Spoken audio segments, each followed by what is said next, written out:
오늘 하나님께서 우리에게 주신 말씀은 누가복음 1장 5절부터 17절까지의 말씀입니다. 긴 말씀이지만 우리 함께 의미를 새기면서 읽어 올리겠습니다. 유대왕 헤롯 때에 아비야조에 배속된 제사장으로서 사가랴라고 하는 사람이 있었다. 그의 아내는 아론의 자손인데 이름은 엘리사벳이다. 그 두 사람은 다 하나님 앞에서 의로운 사람이어서 주님의 모든 계명과 규율을 흠잡을 데 없이 잘 지켰다. 그런데 그들에게는 자녀가 없었다. 엘리사벳이 임신을 하지 못하는 여자이고 두 사람은 다 나이가 많았기 때문이다. 사가라가 자기 조의 차례가 되어서 하나님 앞에서 제사장의 직분을 담당하게 되었다. 어느 날 제사직의 관례를 따라 제비를 뽑았는데 그가 주님의 성소에 들어가 분향하는 일을 맡게 되었다. 그가 분향하는 동안에 온 백성은 다 밖에서 기도하고 있었다. 그때에 주님의 천사가 사가랴에게 나타나서 분향하는 제단 오른쪽에 섰다. 그는 천사를 보고 놀라서 두려움에 사로잡혔다. 천사가 그에게 말하였다. 사가랴야, 두려워하지 말아라. 내 간구를 주님께서 들어주셨다. 내 아내 엘리사벳이 너에게 아들을 낳아줄 것이니 그 이름을 요한이라고 하여라. 그 아들은 내게 기쁨과 즐거움이 되고 많은 사람이 그의 출생을 기뻐할 것이다. 그는 주님께서 보시기에 큰 인물이 될 것이다. 그는 포도주와 독한 술을 입에 대지 않을 것이요. 어머니 뱃속에 있을 때부터 성령을 충만하게 받을 것이며 이스라엘 자손 가운데서 많은 사람을 그들의 주 하나님께로 돌아오게 할 것이다. 그는 또한 엘리야의 심령과 능력을 가지고 주님보다 앞서 와서 부모의 마음을 자녀에게로 돌아오게 하고 거역하는 자들을 의인의 지혜의 길로 돌아서게 해서 주님을 맞이할 준비가 된 백성을 마련할 것이다. 아멘. 강림절을 맞아 아기 예수님의 오심과 나심을 기다리는 우리들에게 하나님 주시는 평화가 함께 하시기를 빕니다. 우리의 약함과 무지를 깨우치시고 힘있게 하시며 생명의 길로 인도하시는 항상 오르신 하나님의 사랑과 자비가 오늘 예배하기 위해 하나님 앞에 나온 자녀들에게 함께 하시기를 성어버이 성자 성령의 이름으로 축원합니다.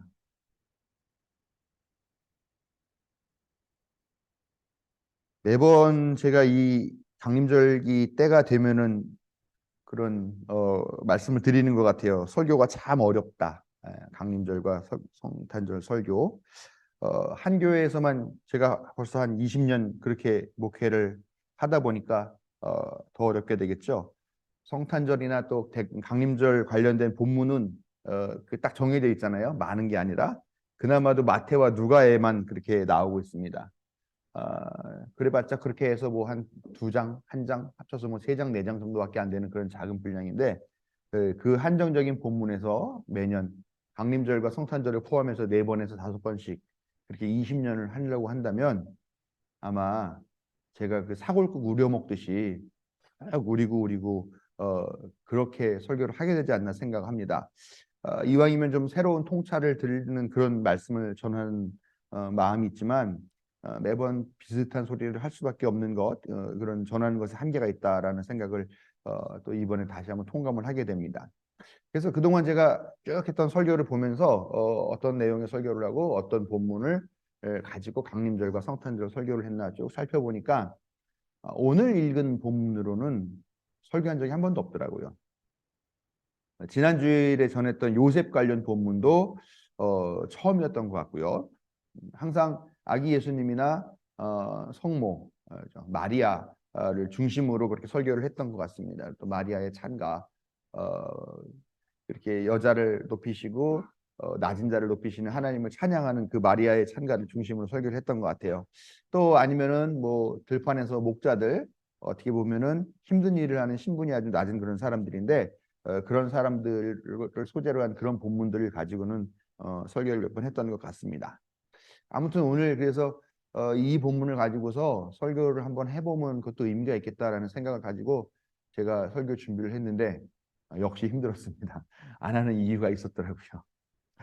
예, 세례 요한은 그냥 우리가 알고 있기는 예수님 아니면 하나님의 아들로 오시는 그런 구세주의 앞길을 예비하는 그런 존재, 준비하는 존재, 그렇게만 교회에서 생각을 하고 있죠. 그렇기 때문에 강림절 설교에는 별로 소재가 되지 못합니다. 그런데 좀 이해할 수가 없는 게 이 예수님의 탄생과 관련된 얘기에 세례 요한의 탄생에 관한 이야기가 아주 길게 전해지고 있습니다. 특히 누가복음이 좀 심한데 오늘 누가복음만 보면 탄생 예고가 누가복음 5장 1장 5절부터 25절 오늘 읽은 말씀을 포함한 거기에 쭉 길게 나옵니다. 그리고 난 다음에 마리아도 성령으로 잉태되었다라는 그런 수태 고지를 받고 난 다음에 그 엘리사벳 세례 요한의 어머니죠. 엘리사벳을 찾아가요. 그 찾아가서 이야기를 나누는 그 이야기가 29절부터 45절에 또 나오고요. 그 다음에 이제 실제로 이 세례 요한이 태어나게 되는 그 이야기가 또 57절부터 66절까지 그렇게 나옵니다. 그리고 난 다음에 이제 세례 요한이 태어나고 난 다음에 이 세례 요한의 아버지 사가랴가 막 기뻐하면서 그 입을 열어가지고 꼭 닫혔던 입을 열어가지고 예언하는 내용이 67절부터 80절까지도 쭉 나오고 있습니다. 즉 누가복음 1장은 거의 맨 처음에 누가복음 시작할 때 나오는 서두의 이야기하고 또 마리아에게 수태고지가 나오는 그 짧은 몇 절 이야기를 빼고는 완전히 다 세례 요한의 탄생 이야기만 나온다. 그 1장 전부가 사실 세례 요한의 탄생과 관련된 이야기라고 해도 과언이 아니죠. 그런데 왜 예수님도 아니고 요한의 이야기가 이렇게 길게 언급될까? 분량으로 보면 어떻게 보면 예수님의 탄생 이야기보다도 더 많다라는 생각까지 들 정도입니다.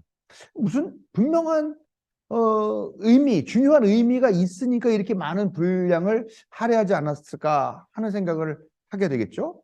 그리고 그렇게 길게 서술돼 있음에도 왜 교회에서는 그리고 왜 저는 이 요한의 탄생 이야기를 주목하지 않았을까? 왜 교회에서는 주목받지 못했을까? 왜 성탄절이나 강림절 때 이 본문을 설교를 하지 않을까 하는 그런 생각을 하면서 주석서도 찾아보고 또 말씀을 보고 묵상하고 하면서 오늘 말씀을 준비를 했습니다. 세례 요한은 제사장 집안에서 태어난 것 같아요. 오늘 본문을 보면은 오늘 말씀은 요한의 아버지 사가랴라고 하는 사람에 대한 이야기를 하죠. 사가랴라고 하는데 발음하기가 어려운데 이게 똑같은 건데 발음은 어떤 데서는 스가리아라고도 읽어요. 스가리아 구약의 예언자 이름이죠. 그 다음에 지가리아라고도 그렇게 읽기도 하는 등등의 발음을 하는데 그 이름의 뜻이 하나님이 기억하신다라는 뜻입니다. 제사장으로서 성소에 들어가서 분향하는 일을 이때 맡았다라고 오늘 읽은 말씀이 이야기를 해주고 있죠. 또 제사장들은 주로 제사장의 딸들과 결혼을 주로 합니다. 오늘 보면은 이 사가랴의 아내에 대한 이야기가 나오죠. 이 아내가 엘리사벳이라는 이름을 갖고 있는데 그가 누구냐? 아론의 자손이라고 얘기하죠. 아론은 대대로 제사장 일을 해왔던 그런 가문입니다. 즉, 이 제사장 사가랴는 제사장 가문의 딸인 엘리사벳이라는 여자와 결혼을 했다. 요즘식으로 말하면 로열 패밀리라고 볼 수가 있죠. 아주 제사장 그 종교적으로 막대한 뭐랄까 권력이랄까요? 아니면 그런 명망을 갖고 있는 그런 사람입니다. 이 엘리사벳은 이름이 여러 가지 뜻이 있는데 나의 하나님이 약속하셨다라고 하는 그런 뜻이라고 이야기를 합니다. 그런데 이 사가랴와 엘리사벳 둘 다 하나님 앞에서 의로운 사람이었다라고 칭찬을 합니다. 성서도 그렇게 얘기를 하고 많은 사람들이 실제로 그렇게 이 사람들을 존경하고 또 그렇게 의로운 사람으로 다 인정을 했던 것 같습니다. 근데 문제가 한 가지 있었죠. 문제가 뭐냐? 하나님 앞에서는 의로운 사람, 즉 경건한 사람들, 하나님의 명령에 복종하는 생활을 하는 사람, 나무랄 데 없는 그런 사람들이었다고 여겨졌지만 그 부부에게는 아들이 없었습니다. 이들이 계속해서 이들은 하나님 앞에서 의로운 사람이었다라고 말하는 것을 보면은 이 사람들은 사실 아이를 갖지 못한 것은 그들이 무슨 죄를 졌기 때문에 그런 건 아니야라고 하는 그런 변론을 해주고 있습니다만 그러나 그 당시에는 자식이 없다 또 아들이 없다. 이거는 하나님께 사랑과 복을 받지 못한 그런 불행한 존재들이다라고 하는 낙인이 있었다는 거죠. 조금 더 나아가면은 하나님께 저주를 받았기 때문에 아이를 낳지 못한다라고까지 그렇게 여겨졌다는 것입니다. 그리고 이들이 좀 젊었다고 한다면 그래도 희망을 놓지 않고 계속해서 아이를 낳기를 원하고 하나님께 기도하고 간구하고 했을 텐데 이제 이미 나이도 너무 많아가지고 더 이상 희망조차도 갖지 않고 포기했던 그런 상황이었던 것 같습니다. 근데 성서가 이렇게 뭔가 이 불합리한 것, 좀 부정적인 거를 계속 이야기를 하는 이유는 뭐냐? 반전이 숨어 있기 때문에 그런 거잖아요. 아들이 없어 실망했던 이 부부에게 하나님의 은혜가 임하셔서 아들을 낳게 된다라고 하는 이 이야기는 사실 성서에서 되게 많이 보시는 그런 주제 중에 하나일 거라고 생각합니다. 여러분이 기억하실 때 아이를 낳지 못했는데 하나님께서 그 태를 열어주셔서 생명을 잉태하고 낳게 됐다는 사람 누가 기억이 나는 사람이 누가 있을까요? 한나. 네. 또 누가 있죠? 없어요? 오, 주여. 장로님이 없답니다. 집사나 권사도 아니고 장로님이 없답니다. 왜 없어요? 아브라함과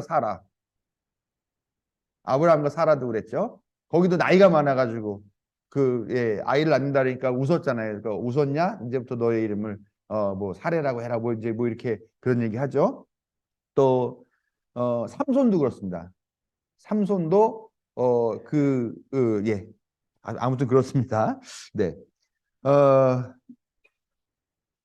아브라함 그랬고요. 또 마노아라고 하는 사람의 아내도 아이를 낳지 못했는데 천사의 계시를 받고 아들을 낳았는데 그게 누구냐? 그게 삼손이었습니다. 또 아까 말씀하신 대로 한나도 아이를 낳지 못하는 슬픔에 너무 슬퍼가지고 성전에 가서 흐느끼면서 일부러 소리를 내면서 기도를 하고 있었죠. 했더니 그 엘리 제사장이 와가지고 너 술 먹고 와가지고 지금 여기서 행패 부리는 거냐? 이렇게 얘기를 했더니 아닙니다. 내가 이러이러합니다. 꾸지람을 들었지만 사실은 내 마음이 자식을 낳지 못해서 슬픔이 너무 큽니다. 이렇게 얘기를 했더니 하나님께서 그에게 아들을 낳게 해줬죠. 그가 누구냐? 사무엘이라고 하는 아주 걸출한 예언자이자 제사장. 어떻게 보면은 뭐라 그럴까요? 마지막 사사라고 하는 그런 사람이죠. 세례 요한도 이런 약속받고 지명받은 특별한 출생을 로 그렇게 태어나게 된 존재다라는 것이죠. 근데 여기에 하나가 더 붙었죠. 오늘 읽은 말씀을 보면은 뭐라고 얘기를 하냐면 그 엘리야와 같은 그런 또 지위를 약속을 받아요. 아주 걸출하고 존경받았죠. 엘리야 그럼 많은 기적을 베풀었던 그런 사람인데 이 엘리야와도 같은 그런 존재로서 또 역할을 하게 될 거다라고 하는 그런 약속까지 받게 되더라라는 겁니다. 세례 요한은 사실은 출생부터 제사장 가문의 아들로 태어나서 제사장이 될 수 있는 자격을 갖고 있었던 그런 사람입니다. 또 지도자 계층이었었겠죠. 당연히 제사장 그룹이니까요. 그럼 거기에 걸맞는 그런 교육도 받았던 그런 사람일 겁니다. 자기가 원한다면은 어떤 종교적인 헌신을 하면서도 충분하게 부유하고 여유롭고 권력 있는 그런 생활들을 살 수 있었던 그런 사람이었습니다. 그런데 그 세례 요한이 자기 갖고 있는 그런 모든 기득권을 다 내팽개쳐버리고 어디로 가냐? 광야로 갑니다. 광야, 뭐 우리 한국에는 광야가 없잖아요. 광야가 없죠. 이렇게 버려져 있는 척박한 그런 땅, 그런 데가 없으니까 모르는데 아무튼 아무것도 없는 그런 곳이죠. 그냥 뭐 사막보다는 좀 낫지만 그런 곳에 가가지고 거기에 그 요단 강가에 머무르고 있으면서 거기에서 그냥 짐승의 가죽을 대충 손봐가지고 그 둘러 입는 그 옷을 입고 있고 또 뭐 띠를 띄우고 그다음에 돌 사이에서 나는 벌들의 꿀, 뭐 석청이라고 하는데 그거를 먹으면서 그렇게 살았다. 한마디로 말해서 야인의 생활을 한 거죠. 요즘 보면은 나는 자연인이다에 나오는 사람 같은 그런 생활을 종교적인 신앙적인 목적 때문에 이렇게 했다는 사람입니다. 이런 얘기를 하면 요즘 그러죠. 야, 아주 그냥 천연 유기농 먹고 살았네 그렇게 얘기할지 모르겠습니다만 그러나 전혀 그런 얘기가 아니죠. 그리고 그런 자기의 모든 것을 버리고 그런 생활을 하면서 이 사람이 요단강가에서 외칩니다. 회개하라 회개하라. 심판의 날이 다가온다. 그러면서 그 사람들에게 나아오는 사람들에게 회개의 세례를 베풀어 줬다는 겁니다. 그런데 이 세례 요한의 이 외침이 제법 큰 울림이 있었어요. 그 당시에요. 그래서 많은 사람들이 그에게 나와서 그의 말을 듣고 또 세례를 받고 새로운 삶을 결단하는 그런 사람들이 많이 있었고, 그 세례 요한의 제자가 되는 그룹들도 꽤 많이 있었다라는 겁니다. 거기 나와서 세례를 받은 사람들 보면 어떤 사람이 받았나 보면은 세리와 죄인들, 그다음에 군인들도 많이 와가지고 세례를 받았다라고 합니다. 군인들은 누구를 말하는 거겠습니까? 이 유대인들에게는 군인이 없어요. 있어봤자 성전을 지키는 성전 경비병 외에는 병력을 가질 수가 없었죠. 그럼 그 군인들은 누구를 말하는 거냐? 로마의 군인을 말하는 거죠.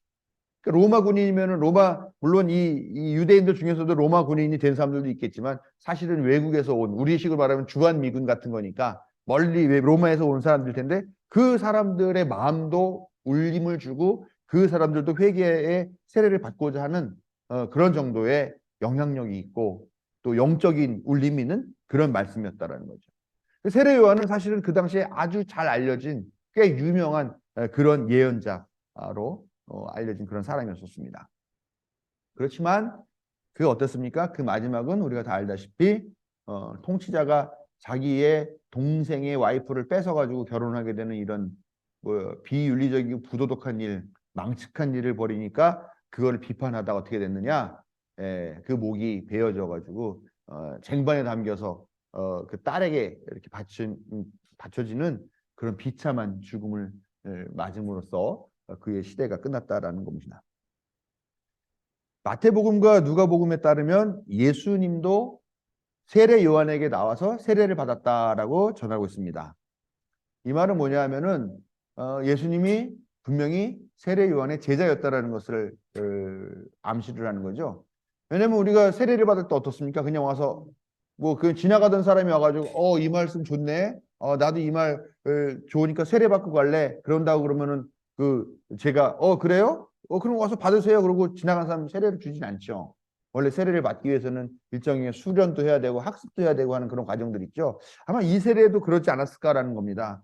그냥 진실한 회개나 그런 것 없이 그냥 회개를 받는 거는 아니었겠죠. 분명히 그러고 그 말씀을 들어야 되고 거기에 대해서 또 세례를 주려고 하는 사람에 합당하다라고 하는 패스 인정을 받아야 되겠죠. 그런 의미에서 예수님도 일정 기간 요한 그룹의 제자로 머물렀다라고 생각을 합니다. 그러고 나서 이제 세례를 받을 때가 돼서 예수님이 세례를 받고 그 물속에 푹 잠겼다가 나오는데, 그때 어떤 일이 생기느냐? 하늘로부터 이런 소리가 들립니다. 너는 내 사랑하는 아들이요, 나는 너를 좋아한다. 근데 이 얘기를 누가 들었어요?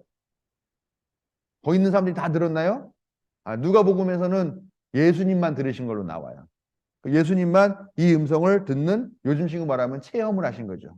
그런 체험을 하시고, 이 체험을 하고 난 이후에 예수님이 이 세례 요한의 그룹에서 나와가지고 혼자 40일 동안 광야에서 금식을 하신 이후에 독자적인 행보를 시작하신다 라는 것입니다.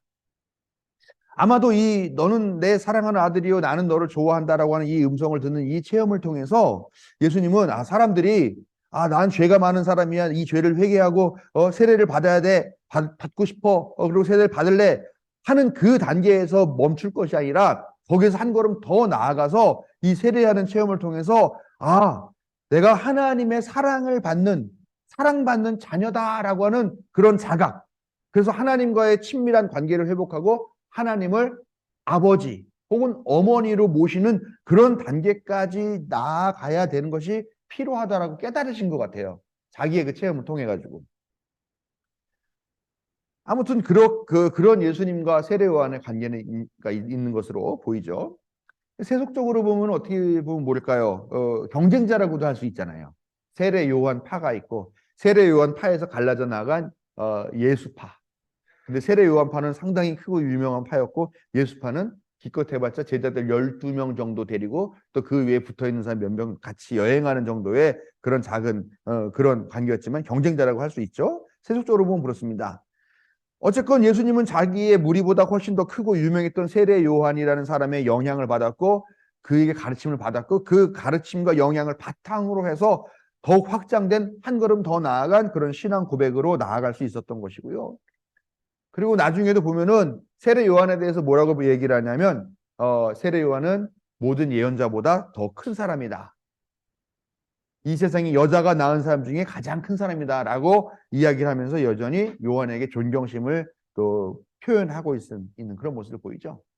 근데 이 요한도요, 자기의 제자들 예수님께 보내요. 그래서 보내서 왜 왔냐? 우리 스승님이 가서 너가 정말로 앞으로 오실 그 예언자, 그 오실 인자인지 그걸 확인하고 오라고 그렇게 시켰다. 그러니까 예수님께서 봐라, 뭐 저는 자들이 걷게 되고 뭐 갇힌 자들이 놓이게 되고 말하면서 이런 기쁨의 해를 선포한다 하는 그 말씀을 읽어주면서 뭐 알아서 가서 전해라 그렇게 얘기를 하죠.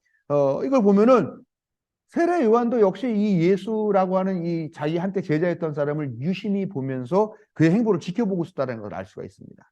어떻게 보면은 되게 자기 밑에서 배우고 나가가지고 아주 자랑스러운 그런 또 하나의 뭐랄까 제자를 보는 그런 스승의 염려와 또 아니면은 그 뿌듯함과 대견함과 이런 것들도 그런 느낌을 가질 수 있지 않았나 하는 그런 추측도 저는 한번 해보게 됩니다. 그러나 어쨌건 요한은 참수로 그의 생명을 마감하게 됐고 제자들은 남아서 여전히 그 스승이 죽었지만 세례 요한파로 그렇게 운동을 하기도 했을 겁니다. 예수님이 죽은 이후에 그 제자들이 뭉쳐 있었던 것처럼요. 아니면은 비슷한 다른 운동에 흡수됐겠죠, 제자들도. 그리고 아니면은 그냥 아유 이거 다 필요 없다. 그냥 이렇게 허무하게 죽어버리는데 무슨 신앙이 필요하네 그러고 다 흩어져 버렸을 수도 있겠다라는 거죠. 아니면은 나는 그냥 개인적인 신앙을 가질래라고 말하면서 더 깊은 광야나 사막으로 들어가 있었던 그런 사람들도 있었을 것입니다. 근데 그 많은 세례 요한의 제자 중에 일부는 또 분명히 예수 운동에 합류하여서 예수님의 제자 그룹으로 들어왔었을 것으로 보인다는 것이죠. 오늘 우리가 읽은 이 이야기, 이 본문 보면은 좀 전설 같잖아요. 뭐 물론 예수님의 이야기가 되게 비슷하긴 합니다만, 그러나 어떻게 보면 전설 같잖아요. 천사도 나와가지고 뭐 얘기하고 아이를 못 낳는 사람이 아이를 낳고 뭐 예수님도 마찬가지죠. 소녀가 아이를 배웠다 뭐 이런 얘기도 막 나오고 이런 전설 같은 본문. 근데 이게 아마 요한이 죽은 후에 요한의 제자들, 요한파에서 자기의 죽은 스승을 어떻게 그 뜻을 기리다 보니까 자연스럽게 미화하게 되는 그런 과정이 생겨났을 것이고 그게 그 요한파 안에서 널리 퍼져난 나간 그런 이야기일 거다라는 거죠. 그러니까 원래는 이 세례 요한이 태어난 이 이야기가 예수님의 탄생을 위해서 있었던 이야기가 아니라 그냥 세례 요한파 안에서 자기들끼리 쓰던 그런 이야기인데 이 이야기를 갖고 있던 사람들이 예수 운동파로 들어오게 되면서 이 말씀도 같이 가지고 들어오게 된 게 아니냐. 그렇게 얘기를 한다는 거죠. 그러니까 원래 세례 요한파는 예수를 메시아라고 인정을 하지 않았어요. 그리고 자기네 스승인 세례 요한이 뭐 예수의 앞길을 준비하는 뭐 그런 사람, 뭐 그렇게 말하자면 하수인 같은 역할을 하는 그런 사람이라고 절대 인정할 수 없죠. 우리의 스승은 세례 요한이라고 생각을 하니까요. 오히려 이 요한파는 우리 스승 세례 요한이 사실은 메시아였어라고 하는 그런 이야기를 하고 싶었을 수도 있는 거죠. 그런 평가를 하고 싶었을 수도 있겠죠. 그런데 그 이야기가 예수님의 탄생 이야기가 이렇게 들어온다. 그 운동에서 들어온 사람들이 그 얘기를 가지고 들어와서 원래는 세례 요한이 얼마나 위대하고 대단한 사람이냐, 메시아 급인 사람이다라고 하는 것을 보여주고자 만들어지고 같이 공유했던 이 이야기가 예수님의 탄생 이야기와 합쳐지면서 오히려 예수 그리스도가 세례 요한이 이렇게 대단한데 이 세례 요한이 예수라는 사람의 앞길을 준비하는 사람이었대라고 하면서 예수 그리스도를 더 위대하게 그렇게 돋보이게 하는 역할을 하게 되는 것으로 이 이야기가 이 안에 들어가게 됐다라는 겁니다. 나쁘게 말하면은 명성을 빨대 꽂아가지고 다 빨아먹은 거고 또 좋게 말하면 이 세례 요한의 탄생 이야기와 또 예수님의 탄생 이야기가 같이 화합하고 협력하면서 더 큰 시너지 효과를 낸 것이다 라고 이렇게 평가를 할 수가 있다는 것이죠. 예. 엄청 달려왔습니다. 그런데 왜 세례 요한의 탄생 이야기가 예수 탄생의 이야기에 이렇게 붙어 있는가 하는 것이 궁금하죠. 뭐 그렇게 이야기가 들어올 수도 있었지만 굳이 왜 얼마나 중요했길래 이 이야기를 여기에 그것도 이렇게 길게 장황하게 서술하는가. 이 전설 같은 장황한 요한 이야기, 탄생 이야기 길지만 근데 이 이야기를 보면은 요한 자신이 아니라 다른 존재, 예수님을 빛내고 있다라는 것을 봐야 된다라는 겁니다. 살아생전에는 그 자신이 훨씬 더 큰 인물이었고 더 유명한 사람이었고 더 많은 사람들에게 큰 영향을 끼친 그런 예언자였습니다만 그의 명성이 예수님을 향해 있기 때문에 세례 요한이라는 존재가 구원사에서 길이 기억되는 이름으로 우리에게 전해졌다라는 것이죠. 그 자신이 아무리 잘났고 그 자신이 뛰어난 영향을 갖고 있다 하더라도 그의 삶에 또 그의 탄생의 이야기가 예수 그리스도를 향해 있지 않는다면 그냥 우리가 누가 세례 요한을 기억하겠습니까? 그냥 그런 사람이 있었다라고만 생각하겠죠. 그래서 요한 자신은 더 큰 인물, 삶에 충실했던 예언자로서 우리의 기억에 남을 수 있었다라는 것입니다. 이걸 보면서 우리 삶의 지향점이 어디가 돼야 될 것인가 하는 것을 우리 스스로도 생각해 봐야 된다라는 것입니다. 나 하나 잘 되고 나 유명해지고 나 권력 갖고 나 어떤 여러 가지 그런 것들을 소유하게 되는 그런 사람으로 되려고 하는 목적으로 산다면 우리의 삶은 그냥 의미도 없이 끝나고 그의 숨이 다함과 마찬가지로 없어질 수밖에 없는 그런 삶입니다만 우리의 삶의 지향점이 예수님을 향해 있을 때 우리의 삶은 비로소 의미를 갖게 되고 또 누군가가 기억해 줄 것이고 누가 우리의 삶을 따라 사는 것에 의미를 갖게 된다는 것을 우리가 분명하게 기억해야 된다는 겁니다. 또 세속적으로 볼 때는 분명히 경쟁자처럼 보였을지 모르지만 이 둘의 탄생은 하나님의 행위이신 구원의 사건들에서 서로 화합하고 협력하고 의지하고 상호 보완하고 있음을 볼 수 있다는 것입니다. 불과 6개월 차이로 태어났다라고 전해져요. 실제로 그럴지는 모릅니다만 아마 어쨌건 보면 예수님과의 나이가 그렇게 차이가 그렇게 많이 나지 않는 거는 분명한 것 같아요. 근데 이 두 사람이 어땠습니까? 사실은 밖에서 보면은 경쟁자 같이 보이고 그렇게 생각할지 모르지만 세례 요한 세례를 받고 깨달음을 얻고 그러나 세례 요한의 그 가르침에서 부족한 것들을 발견하면서 더 한 걸음 더 나아가는 이 둘의 모습 서로에게 영향을 주거니 받거니 하면서 하나님 나라에 대한 꿈을 공유하는 그런 사이의 모습이 얼마나 아름다운가 하는 것을 우리가 이 본문을 통해서 발견했으면 좋겠다는 것이죠. 즉 이들은 하나님 나라의 협력자였었어요. 하나님 나라라는 게 우리가 생각할 때 그냥 예수 그리스도만 있으면 다 되는 거 아니냐? 예수 그리스도께서 십자가 보혈 흘려가지고 다 해주셨으니까 되는 것 아니냐? 그러나 그렇게 생각하면 안 되죠. 왜냐하면 예수님의 탄생 때부터 이미 너무나 많은 사람들의 헌신과 찬양과 응원과 배려가 있었다는 거죠. 지난주에 우리가 말씀드린 것처럼 바로 예수님의 아버지 요셉의 배려 같은 것도 그렇잖아요. 오늘도 보면은 또 이 예수님이라는 존재를 위해서 또 세례 요한이 먼저 태어나서 그 앞길을 준비한다. 그리고 예수님에게 영감을 줄 수 있는 그런 가르침을 준 부분들도 있다라는 것이죠.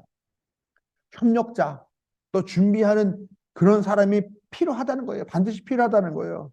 그래서 이 준비하는 사람도 또 조력하고 협력하는 이 사람도 중요한 존재라는 겁니다.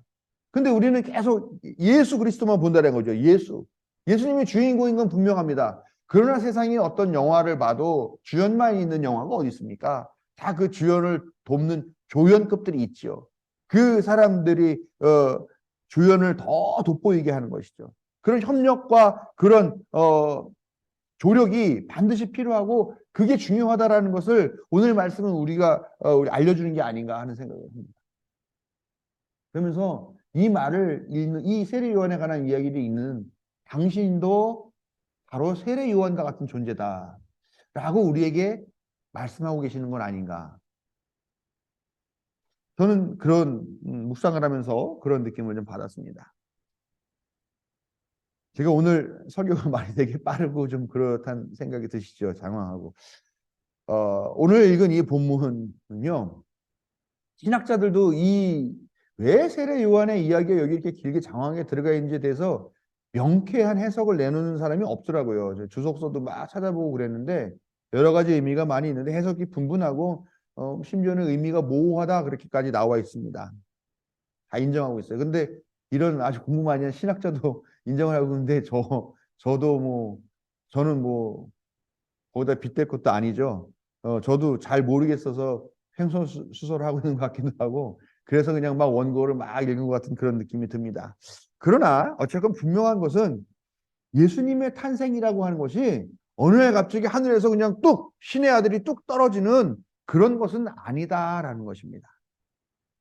높은 종교적인 지위를 버리고 광야로 나와서 회개를 촉구하며 청빈한 생활을 하던 그런 모범적인 신앙인인 세례 요한의 탄생, 그 탄생의 뒤를 예수 그리스도의 탄생이 뒤따랐다는 거. 이것도 참 우리가 생각해 볼 만한 의미가 있다는 것이죠.